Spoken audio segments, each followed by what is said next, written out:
Microbes can use as little as about 1/3 of their energy for growth or as much as 2/3. And we don't know why we have this range. And my lab has been trying to determine why this range exists. And then we can pinpoint that. We can make microbes grow more efficiently. We can have more protein delivered to the ruminant at lower cost.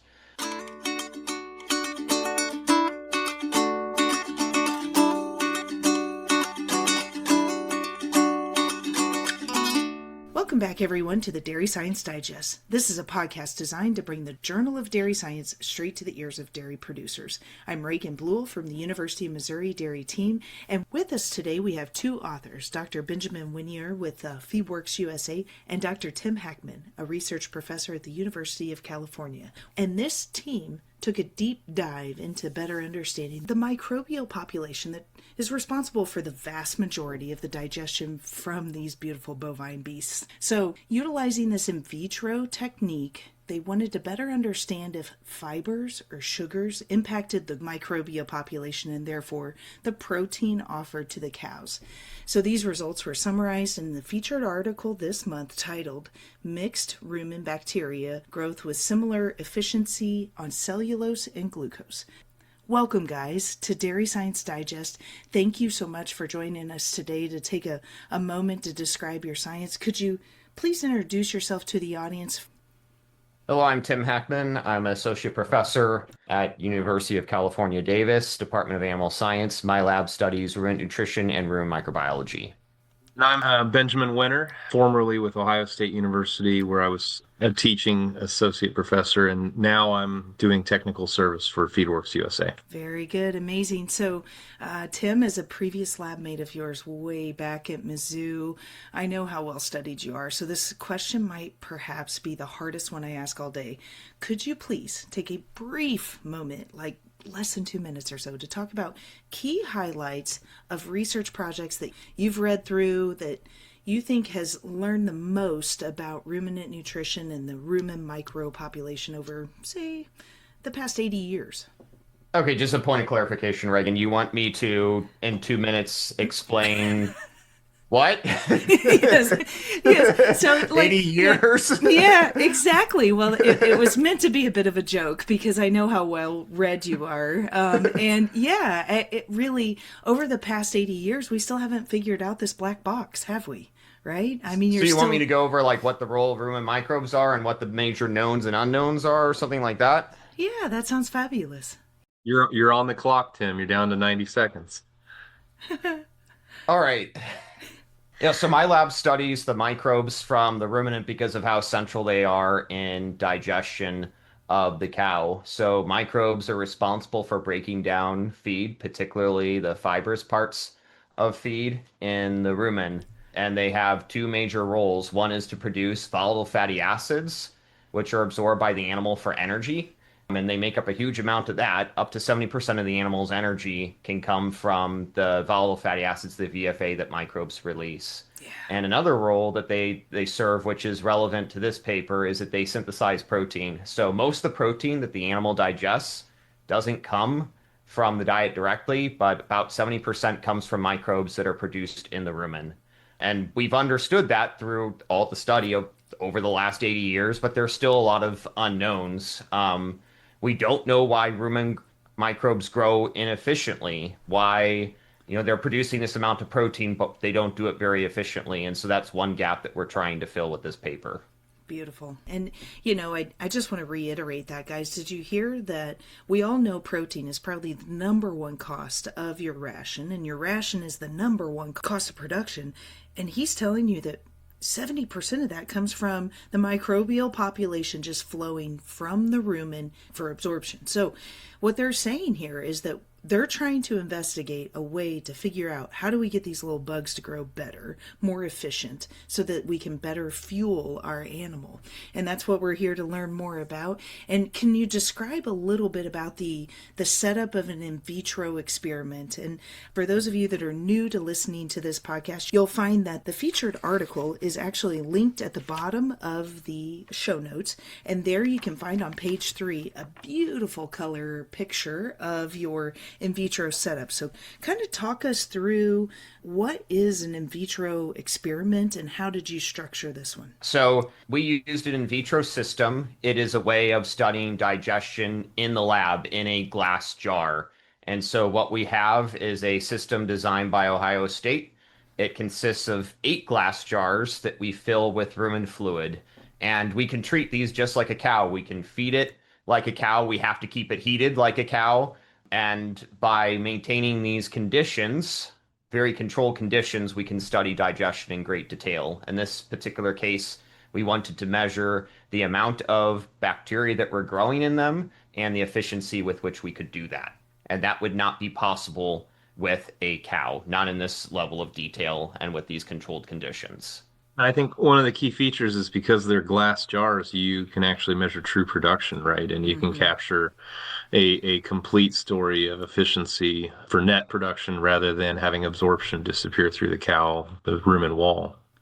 One of the things to me that really stands out, so there's been this big push for more continuous culture research. At Ohio State, we probably set up 10 different labs. But the thing that's really unique about Tim's setup there at UC Davis, and it's probably worth trying to explain a bit, is that magnetic stir in that dosing syringe, because most of our continuous culture, we would like drop in some pelleted feed and we might have it's really more semi-continuous because we'll drop in and feed again in a few hours, etc. But in this specific case, they went to great lengths to adapt that setup for the continuous dosing of the cellulose or the glucose. Yeah, so let's talk a little bit about the different treatments because one was glucose derived, and we all know that bacteria grows really well in glucose, and that's where a lot of the historical Rumen nutrition projects are coming from. But we need to know about cellulose. But cellulose is really hard to study because it doesn't go into solution as well as the glucose does. So tell us about this syringe apparatus that you affixed to the fermenter. Yeah, so our goal was to look at bacterial growth and efficiency when fermenters were fed glucose or cellulose. And one of the treatments, glucose, was really easy to do. It's the one that everyone does. You just take glucose and you dissolve it in water. It's no more complicated than dissolving sugar in water. And then you dose that solution into the fermenter. And you can do it at a very specific rate, which we did. Cellulose was much harder to do. So cellulose cannot dissolve in water. It is a particle. There's good reason for studying it. Most or a good part of the plant cell wall is made up of cellulose. So this represents a lot of the feed that the animals are eating. In order to dose it, we had to put it in a syringe and we had to magnetically stir that syringe to basically create a slurry. And then we push that slurry out with a syringe pump. Great idea. And we got to know about the cellulose side of things or fiber. Let's really distill it down. You've got sugar and fiber, right? And while we feed both of those to cattle, the vast majority of her diet is going to be in that fibrous component side of things. And we know from previous work that there's different carbohydrates fuel the rumen differently and creates different microbial population.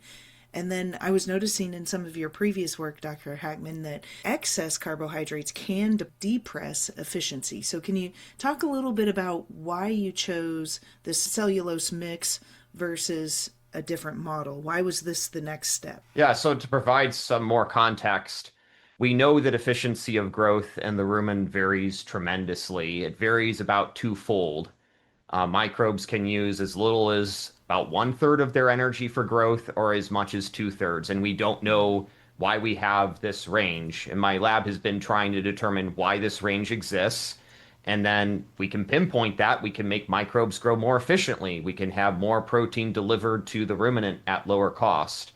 So previous studies from my lab had seen that if you provide excess glucose, that will depress efficiency. We wanted to compare glucose and cellulose, the type of carbohydrate, because people had suggested in the past that feeding glucose versus cellulose will depress efficiency, that you'll have more efficient growth with cellulose than with glucose. It's embedded in things like the CNCPS, which is ration formulation software that a lot of nutritionists use. We wanted to compare it experimentally, and so we did that comparison. Yeah, we've got to get that equation correct so that when that computer system is utilized to fabricate rations for all of these milk cows across the nation, it's accurate, right? It truly describes what's happening in that room and to the best of our ability. And I noticed that you primarily did all of your microscopic work and DNA sequencing on bacteria. Why did you choose bacteria to analyze? We chose bacteria because that is what is present in these fermenters. So in these fermenters, it'll select for bacteria and for another group of microbes called methanogens, which look like bacteria, but they're different. So the rumen itself will have several groups of microbes. It'll have bacteria and methanogens. It'll also have protozoa and fungi. In the way that we maintain these fermenters, the protozoa and fungi are lost. That is a limitation of what we have, but it's quite difficult to maintain them. Yeah, I think the other challenge is that when you try to retain those protozoa, the numbers we retain, even with our custom filters in Columbus, they're still so low. Many of the critiques we get back in publications are, well, is that enough to be, significant and representative of the rumen balance? And it's a lot simpler many times to just wash them out and then you have none. You have a Sure. much clearer picture of what you do know and what you don't know. If it's okay, I wanted to bring up something in the paper that I think is unique and represents what I think is maybe a shifting opinion in animal nutrition and microbial protein or microbial biomass. And in this paper, one of the things that really stands out to me is the bacteria were selected and prioritized because it says between 60 and 90% of the biomass Yes. would be bacterial. And Yes. if you think back, Reagan, to maybe when we were in class, we would be told it was 50-50, right? Mm-hmm. Bacterial and protozoal. Yes. And I think that understanding has really shifted through a variety of researchers. And Tim was on, I know, one dissertation at Cornell, and we did some work in Columbus, and there was some other stuff done in Canada.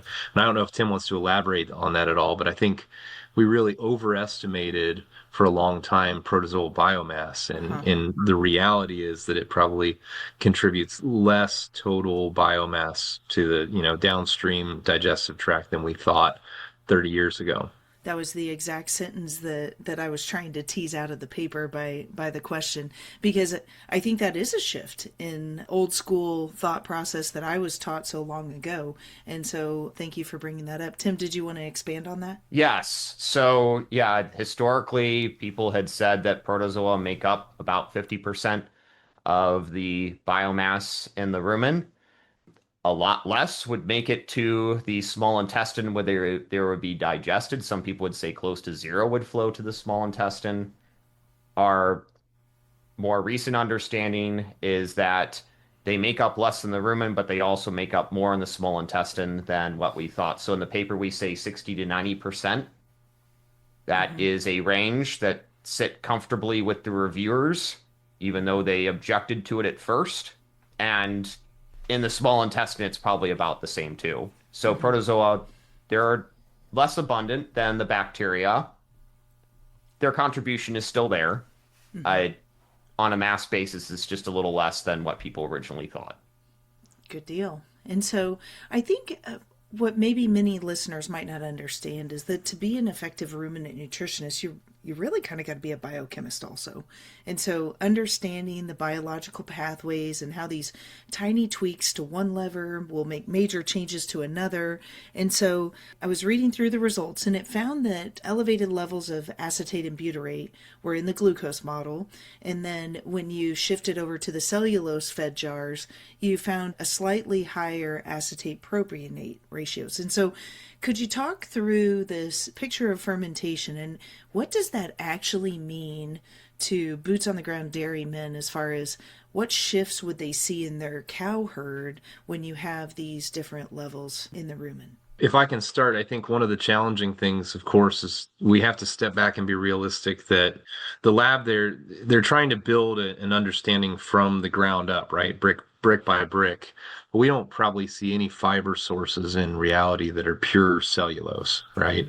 Right. We have a lot of cellulose that's going to be cross-linked with hemicellulose, with some pectin filling and some lignin tied in there that's going to Complicate change. things. Absolutely. And so we probably don't expect the same efficiency between glucose and fiber as we do between glucose and pure cellulose, right? I see. And so then it's a matter of opening up that cellulose.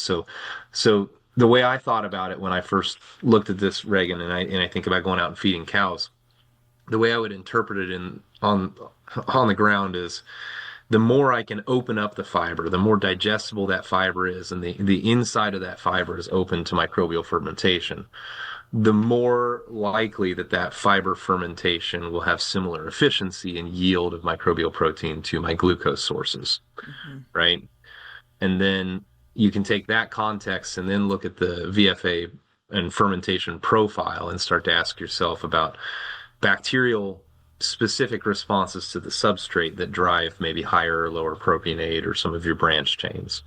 Very good. Yeah, I think the main message of the paper is that if we have cellulose that is digested quickly, then it can support microbial growth almost as well as glucose.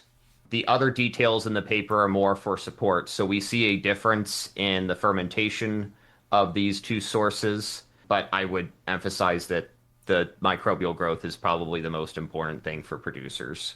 And so, kind of breaking down what you were saying, Ben, a little bit, when you talk about cellulose, hemicellulose, and lignin, really, I like to use the analogy sometimes when I'm teaching that we have the studs of the wall, the drywall, and then you've got the squishy couch in the inside. Is that an appropriate analogy, or? I think that's workable. I don't know. What do you think, Tim? Because it's easier to break down the soft material of the sofa than it would be the studs of the wall, right? And so if you think about lignin being the studs of the wall, and then the drywall is a little more vulnerable, but reinforced by the lignin, yeah. And if you cut into them, they all burn relatively well. I am by no means a forage expert, but I know that it's really important that we don't just try to characterize by a percent lignin and a percent hemicellulose and a percent cellulose, because the maturity pattern, the forage varieties, the growing conditions will have a lot of influence on that. For sure. I just wanted to say, I think your analogy is good. There are a lot. I didn't know I was going to quote Ron Bellier today. He was at University of Missouri while we were there. He likened the cell wall to a metal fence embedded in concrete. Yeah. Okay. Yeah. Yes.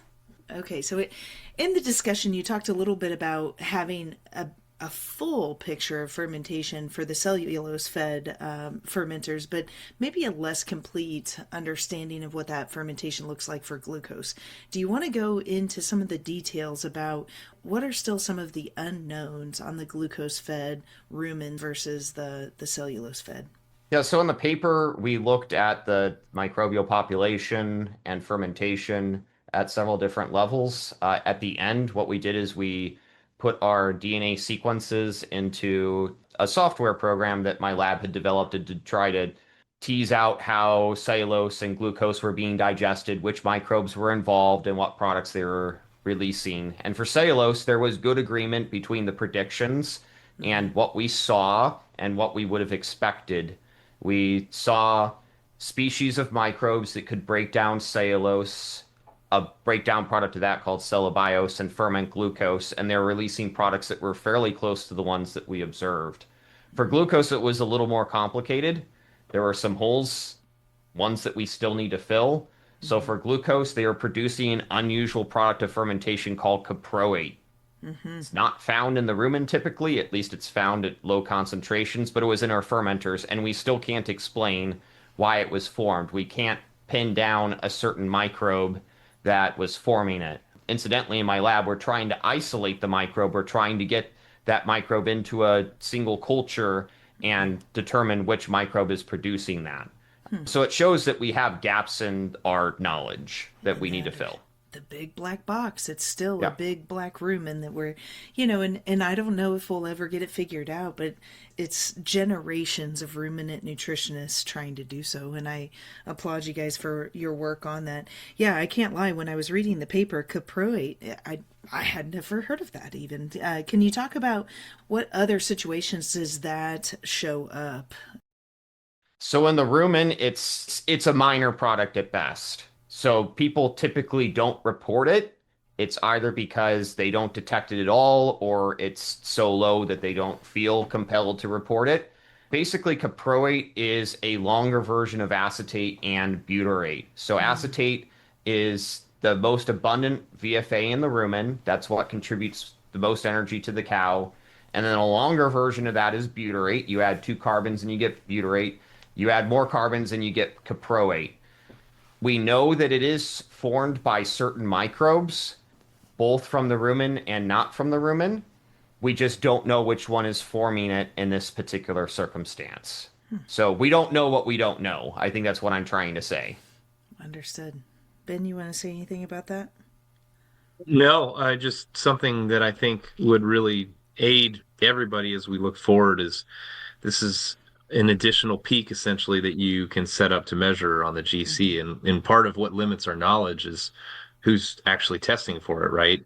Yeah, In the same way, if you read some of the recent Journal of Dairy Science articles where people are pushing to separate 2-methylbutyrate, adding caproate to that analysis cycle would add some value and build a data set. Sure. And Tim's group is going to need more data to really build that understanding. Sure. And then, yeah, once you have a base of knowledge over several different projects, then maybe we can wrap our head around what's actually happening here. I did want to draw listeners' attention. If you click on the link again there in the show notes, there's an amazing visual on figure 2 near the back end of the paper. You can clearly distinguish the different microorganisms that are being grown under the glucose conditions versus the cellulose conditions. And I think that was one thing that I just want to reiterate what you said, Tim, about how there was a shift in the microbial population that was tangible. However, the efficiency of microbial protein was in fact not significant. So, can you speak to, do we know, is there any benefit from different types of microbes flushing through the system, different classes of microorganisms providing better amino acid sequence? Yeah, so you're pointing out that we basically found no effect, that when you feed cellulose, it does not lead to more efficient growth than glucose does. And that is contrary to a lot of what people say. So in the CNCPS, again, it's embedded in there that they grow more efficiently than glucose fermenting bacteria, but that's not what we found. Mm-hmm. The difference that we found is we found that more microbes, there'll be a larger mass of microbes that grow on glucose than cellulose, but they also digest more, and so the efficiency is not different. So, I mean, this doesn't appear to be a factor that's influencing microbial growth efficiency. When you have cellulose that is rapidly digested, it seems to support good microbial growth and efficient microbial growth. Good. Okay, so my favorite question that I love to ask every month is, if you were to distill this paper down and have some applied implications, what would you like boots on the ground dairymen to learn from this informative project? Well, I was going to pose a question first. Okay. How many labs do you think right now are doing true, benchtop rumen microbiology work? I don't know, Tim. Physiology work. Yeah. Work to 5? find bacteria, describe bacteria, and actually generate the data that we understand. Not just, when I run a spat of 16S rRNA and I match it to the Silva database, but like true descriptive microbiology. There are probably about 5. Sure. And I think one of the things that just really strikes me, Reagan, when I read this paper or I read similar papers, is for how much we have tried to detail out the ration balancing models. Mm-hmm. how little we actually know or can predict about what's happening within them. Mm-hmm. Even if you went to look at only the protozoal population and you tried to describe, if you tried to pick 15 cows and describe which protozoa you would recover from each one, you'd probably be wrong, Mm-hmm. right? And so I think is leaving the university and sitting in the industry side, and we talk a lot about budgets and research projects and what we're doing next. I think one of the things that I continue to try to encourage my peers in the industry to think about is if we want to feed the more efficient animals of the future, and I don't think it's the genetics that are holding us back, then how much money do we need to invest into labs to support this work and to train the people who can do the work? That's And right. so if I was going to pick one takeaway right off the bat, look at how detailed of information we can get from what I think is a really sufficient model and excellent people with a sufficient model. And then think about if we invested in that type of work for a decade, Mm-hmm. what would that work mean for us when we go back to balanced diets and we think about the forage varieties and the climate conditions? And could we get to a point where we could run a test and image forage and predict the efficiency by which it would be fermented in different diets based on our prediction of microbes? And I think the answer is yes, Yes. but not today, right? Mm-mm. Right. And if I want to be a better nutritionist, I need to know what something will do before I put it in the animal. Mm-hmm. And I think this paper is just scratching the surface to say, hey, life is not as simple as do I put in more sugar or more cornstarch Yeah. or more alfalfa or, more orchard grass, right? It's not linear. Mm-mm. Correct. Yeah. Mm-hmm. And so I think the other half of that always really sinks into me when I read a paper like this is everybody asks me if I'm a nutritionist, am I worried about losing my job to artificial intelligence? Mm. And as long as nutrition remains an art, Mm-hmm.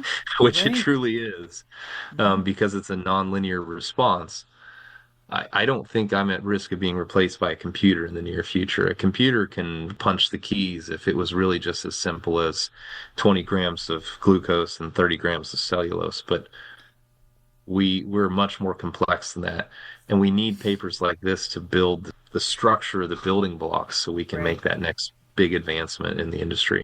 I think you bring up a really good point. And at what point do we need investment? Even I know this might be very unpopular with my listenership, but frankly, do we need some investment from on the government side to help ensure that our cow herd is fed as efficiently as possible? That we're optimizing the input opportunities so that we can feed our nation better. Yeah, and I think there's just tremendous opportunity. And you talked earlier about milk protein, right? So if you take this back to milk protein, the milk market does not look very upbeat for 2026, right, Reagan? Correct. So I don't know what it looks like in Missouri, maybe, but No. not up here in the Great Lakes.